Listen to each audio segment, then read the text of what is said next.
प्रिय विद्यार्थी, राजनीति विज्ञान की कक्षा में आप सभी का स्वागत है। आज के इस वीडियो लेक्चर में हम एक बहुत ही महत्वपूर्ण एवं रोचक विषय का अध्ययन करेंगे। आज के इस वीडियो लेक्चर में हमारे अध्ययन का विषय है द्विसदनीय विधायिका अर्थात विधानपालिका, बाइकैमरल लेजिस्लेचर। द्विसदनीय विधानपालिका क्या है? द्विसदनीय विधानपालिका का अर्थ क्या है? द्विसदनीय विधानपालिका के गुण क्या है? द्विसदनीय विधानपालिका के दोष क्या है?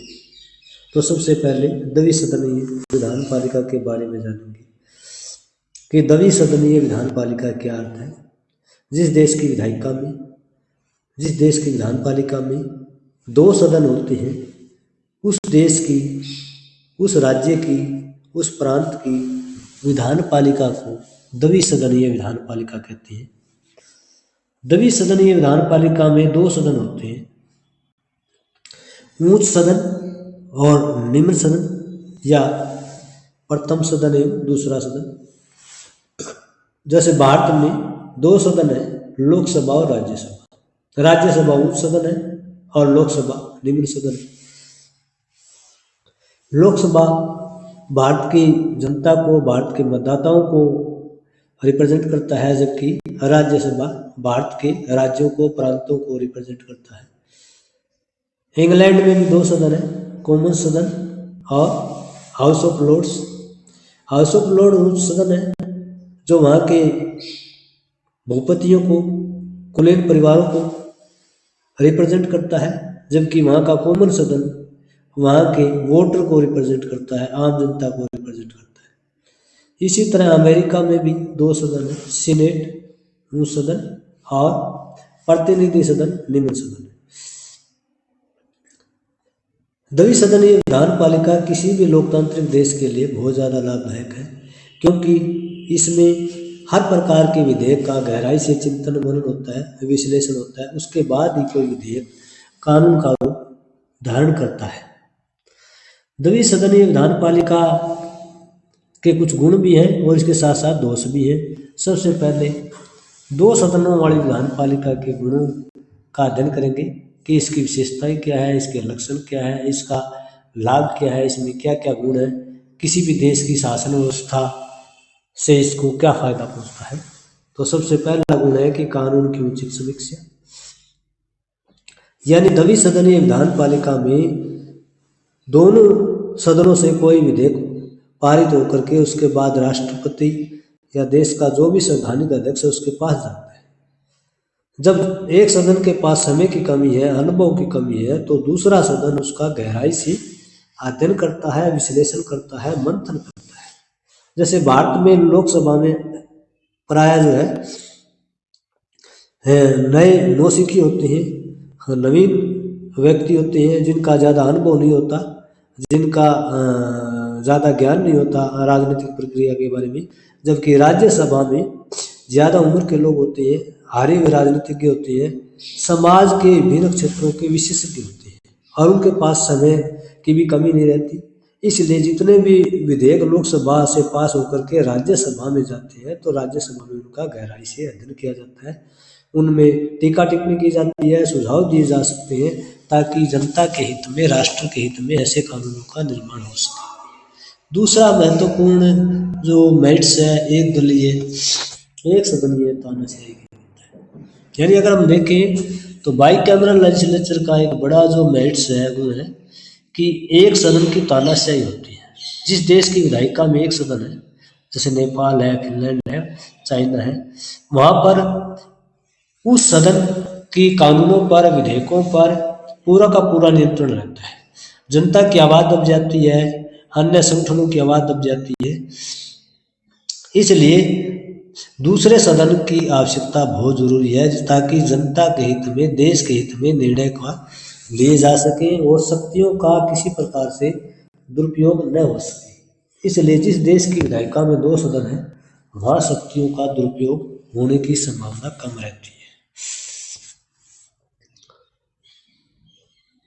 सेकंड चैम्बर विशिष्ट वर्गों और राज्यों का प्रतिनिधित्व करता है। सेकंड जहाँ पर भी चैम्बर है वो आम जनता को रिप्रेजेंट नहीं करके या तो राज्यों को रिप्रेजेंट करता है। जैसे भारत में जो राज्य है उनको रिप्रेजेंट करता है, राज्यों की विधानसभाओं के द्वारा ही राज्यसभा के सदस्यों का निर्वाचन होता है। अमेरिका में वहाँ की सीनेट में 100 प्रतिनिधि है जिसमें, और अमेरिका में 50 राज्य है तो प्रत्येक राज्य से 2 प्रतिनिधि लिए जाते हैं। इस तरह से बराबर का रिप्रेजेंटेशन दिया गया है। इंग्लैंड में अगर देखा जाए तो सेकंड चैम्बर में हाउस ऑफ लॉर्ड्स में भूपति वर्ग, कुलीन वर्ग या पादरी धर्म विशेष से संबंध रखने वाले लोगों को लिया जाता है। तो ऐसे जो है एक विशिष्ट वर्ग का भी प्रतिनिधित्व करते हैं, अल्पसंख्यक को भी प्रतिनिधित्व करते हैं और उनकी आवाज रखने का एक बड़ा मंच मिल जाता है। ये इसका एक बड़ा गुण है। द्विसदनीय विधानपालिका का चौथा महत्वपूर्ण मेरिट्स है कि एक सदनीय कार्यभार को कम करना। जिस देश की विधायिका में एक ही सदन है उसके पास कानून निर्माण, संविधान संशोधन को लेकर के बहुत ज्यादा कार्यभार होता है और वो कार्य को बड़े अच्छे ढंग से नहीं कर पाता सदन, इसलिए कार्य का बंटवारा हो जाता है। अगर जहाँ 2 सदन है दूसरे सदन को मौका मिल जाता है टीका टिप्पणी करने का, सुझाव देने का, उस पर मंथन करने का। तो निम्न सदन जो है कार्यभार उसका कम हो जाता है। और जैसा कि पिछले काफ़ी वर्षों से हम देख रहे हैं तो दुनिया में कल्याणकारी राज्यों का लगातार और बढ़ रही है राजनीतिक व्यवस्था, राज्यों के कार्यों में लगातार वृद्धि हो रही है और एक सदन जो है जन कल्याण के कार्यों को इतनी आसानी से अच्छे ढंग से नहीं कर सकता जब तक कि दोनों सदन मिलकर के उस कार्य को नहीं करते हैं। द्विसदनीय विधानपालिका का एक बड़ा गुण है संघीय प्रणाली के लिए आवश्यक है, यानी छोटे छोटे राज्यों के लिए क्षेत्रों को विधायकों में उचित प्रतिनिधित्व मिल जाता है। जैसे अमेरिका में कुछ राज्य बहुत ज़्यादा बड़े हैं, वहाँ के प्रतिनिधि सदन में 40 के करीब प्रतिनिधि है, लेकिन कुछ राज्यों में जो है 1-2 प्रतिनिधि है। लेकिन वहाँ का जो सेकंड चैम्बर है सीनेट है उसमें चाहे राज्य जनसंख्या में एक क्षेत्र में छोटा हो या बड़ा हो सबको 2 प्रतिनिधि भेजने का अधिकार है। राज्य को एक यूनिट मान लिया गया है और प्रति यूनिट जो है 2 प्रतिनिधि भेजने का अधिकार दिया गया है। तो इस प्रकार से हम कह सकते हैं कि संघीय प्रणाली में संघ के जितने भी यूनिट है, इकाइयां हैं, उनको बराबर का महत्व दिया जाता है। ये द्विसदनीय विधानपालिका का एक महत्वपूर्ण गुण है। द्विसदनीय विधानपालिका का एक महत्वपूर्ण गुण है कि कार्यपालिका पर अनावश्यक दबाव नहीं, यानी कार्यपालिका पर दबाव नहीं पड़ता। विधानपालिका हर प्रकार के विधायक को हर चरणों से पास करके उसको जो है एक प्रॉपर तरीके से विधेयक को तैयार करती है। जिस देश में 2 सदन है वहाँ विधेयक के निर्माण में, विधेयक के ऊपर चिंतन मनन करने में संतुलन बना रहता है, वो कार्य सीधा कार्यपालिका के पास नहीं जाता है। ये एक बड़ा फीचर है, इसका गुण है। द्विसदनीय विधानपालिका में राज्यों का प्रतिनिधित्व रहता है। आम जनता, एक सदन में आम जनता का रिप्रेजेंटेशन रहता है, जबकि जिन राज्यों में द्विसदनीय विधानमंडल है वहाँ राज्यों का भी रिप्रेजेंटेशन रहता है। निम्न सदन जो है निर्धारित अवधि होती है। जैसे भारत में लोकसभा की 4 वर्ष की अवधि है, लेकिन अगर लोकसभा को बहुमत ना रहे या सरकार, कोई पॉलिटिकल पार्टी सरकार बनाने में सफल ना हो तो राष्ट्रपति जो है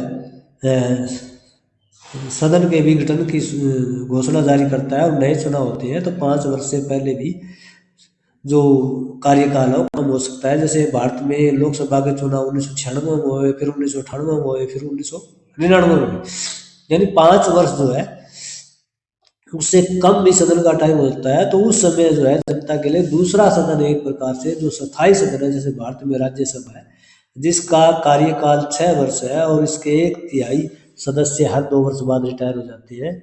तो एक प्रकार से संसद में जनता की आवाज जो है वो बनी रहती है। द्विसदनीय विधानपालिका का एक बड़ा जो महत्वपूर्ण जो गुण है वो राजनीतिक पारदर्शिता का है, यानी किसी भी विधेयक को 2 बार सदनों से गुजरना पड़ता है। 2 बार जो है इन कमेटियों से के माध्यम से गुजरना पड़ता है। जब विधेयक पर दो सदनों के द्वारा चिंतन मनन किया जाता है तो इसमें लगभग सारी कमियां निकल जाती है और नए सुझाव, नए जो चिंतन है उसके द्वारा एक प्रकार से राजनीतिक पारदर्शिता भी आती है। कोई भी ये नहीं कह सकता कि ये जो अधिनियम है या ये जो कानून है जल्दबाजी में पास किया गया है, इसकी कमियों की ओर जो है ध्यान नहीं दिया गया। द्विसदनीय विधान पालिका के कुछ दोष भी हैं, बहुत सारी कमियां हैं जिसके माध्यम से हम बता सकते हैं कि द्विसदनीय विधान पालिका से किसी भी देश की राजनीतिक व्यवस्था का जो चरित्र है वो प्रभावित होता है। जैसे कानून निर्माण में देरी है, जिस देश की विधायिका में दो सदन है वहाँ कानून निर्माण में देरी है क्योंकि दूसरा सदन अनावश्यक ही विधेयक को पास करने में देरी करता है। जैसे भारत में लोकसभा से कोई बिल पास होने के बाद जो है राज्यसभा अधिकतम 3 मास तक रोक सकती है। 3 मास की प्रक्रिया जो है काफी लंबी प्रक्रिया है, इससे कानून निर्माण में काफी देरी होती है। अत्यधिक वित्तीय भार भी रहता है, यानी दो सदन होने से देश की अर्थव्यवस्था पर अत्यधिक वित्तीय भार रहता है। दूसरे सदन की रचना, दूसरे सदन का चुनाव, सदन के सदस्यों का वेतनमान, सुविधाएं, पेंशन इत्यादि का खर्चा बहुत ज़्यादा बढ़ जाता है। जबकि ऐसा एक सदन से भी काम चलाया जा सकता है, जैसे नेपाल में, चाइना में एक सदन के द्वारा जो है देश की राजनीतिक व्यवस्था का सही ढंग से संचालन किया जा रहा है। तीसरा महत्वपूर्ण इसमें फॉल्ट है कि राजनीतिक तनाव बढ़ता है, यानी दोनों सदनों में कई बार अलग अलग दलों का बहुमत होता है तो राजनीतिक टकराव लगातार बना रहता है। राजनीतिक टकराव में जितने भी विधेयक हैं वो कानून का जो रूप है आसानी से धारण नहीं कर पाते, उसमें काफी लंबा समय लगता है। लोकतांत्रिक प्रक्रिया के विरुद्ध भी है, यानी राजनीतिक सेकंड चैम्बर में कई राज्यों में जो है मनोनीत सदस्य होते हैं। जैसे भारत में भी राज्यसभा में 12 सदस्य मनोनीत किए जाते हैं। बहुत सारे लोकसभा के सदस्य जो चुनाव हार जाते हैं उनको राज्यसभा में ले लिया जाता है। इंग्लैंड में पादरियों को, कुलीन को, भूपति को लिया जाता है। तो सेकंड चैम्बर एक प्रकार से राजनीतिक समायोजन है, राजनीतिक एक प्रकार का प्रलोभन दिया जाता है और ये लोकतंत्र के बिल्कुल विरुद्ध है। इसका एक बड़ा फॉल्ट है कमजोर सदन के रूप में। अगर अमेरिकन सीनेट को छोड़ दिया जाए तो पूरी दुनिया में सेकंड चैम्बर जो है काफी कमजोर है। जैसे भारत में राज्यसभा किसी वित्तीय विधेयक को केवल 14 दिन तक रोक सकती है। इसी तरह से इंग्लैंड में जो हाउस ऑफ लॉर्ड है उसके पास भी हाउस ऑफ कॉमन की तुलना में सीमित शक्तियां है बहुत ही। विश्व के किसी भी देश में जहाँ बाइकैमरल लेजिस्लेचर है, जहाँ द्विसदनीय विधान पालिका है, वहाँ दूसरा सदन जिसे ऊंच सदन कहते हैं वो बहुत ही कमजोर है, उसकी नामात्र की शक्ति है, इसलिए भी इसकी आलोचना की जाती है।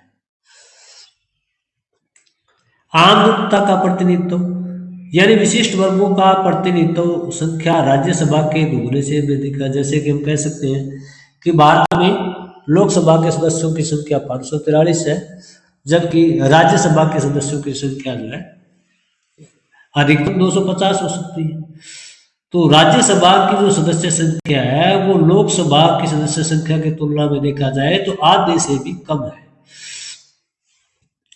दूसरे सदन के गठन में एक रूपता नहीं है। अगर विश्व में देखें जहां पर जिस भी देश में बाइकैमरल लेजिस्लेचर है, द्विसदनीय विधान पालिका है, वहां अलग अलग प्रकार की व्यवस्थाएं हैं। जैसे भारत में राज्यसभा में जो सदस्य है वो जनसंख्या के आधार पर है।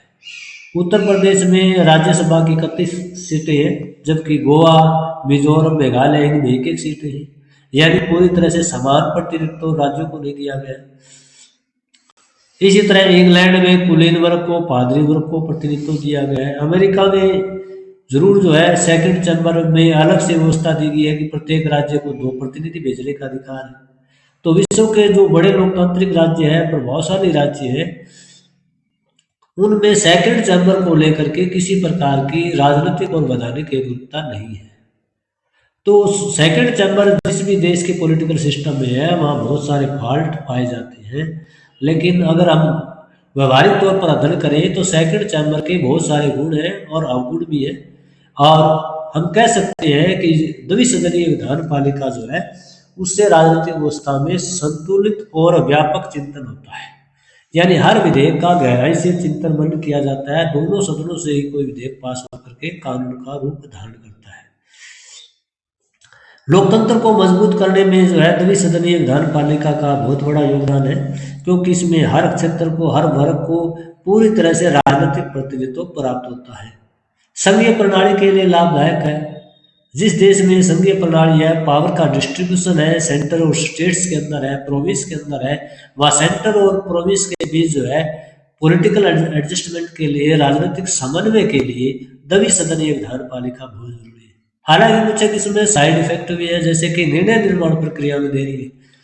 कोई बिल एक सदन से पास होने के बाद दूसरे सदन में जाता है तो उसमें लंबी प्रक्रिया लगती है, और कई बार जो है दूसरा सदन जो है टीका टिप्पणी सुझाव के नाम पर जो है इसको जानबूझ करके लेट करता है। या दूसरे सदन में, जैसे भारत में राज्यसभा है, वहां पर बहुत सारे हारे हुए सदस्यों को लिया जाता है जो लोकसभा में चुनाव हार जाते हैं, ऐसे सदस्यों को लिया जाता है। तो ये एक प्रकार से लोकतंत्र के विरुद्ध है। तो कुछ गुण है, कुछ अवगुण है। गुण ज़्यादा है इस बाई कैमरल लेजिस्लेचर के, और अवगुण कम है। तो इस प्रकार से हम कह सकते हैं कि बाई कैमरल लेजिस्लेचर है वो एक राजनीतिक व्यवस्था में बहुत ही प्रभावशाली जो पॉलिटिकल सिस्टम का एक यंत्र है। तो द्विसदनीय विधान पालिका का अर्थ, उसके गुण, उसके दोष से संबंधित आज का ये वीडियो लेक्चर आपको कैसे लगा कमेंट करके जरूर बताइएगा। वीडियो देखने के लिए आपका धन्यवाद। अगर आप चैनल पर नए हैं, अभी तक सब्सक्राइब नहीं किया है, तो आने वाले नए वीडियो को देखने के लिए चैनल को सब्सक्राइब कीजिए। धन्यवाद।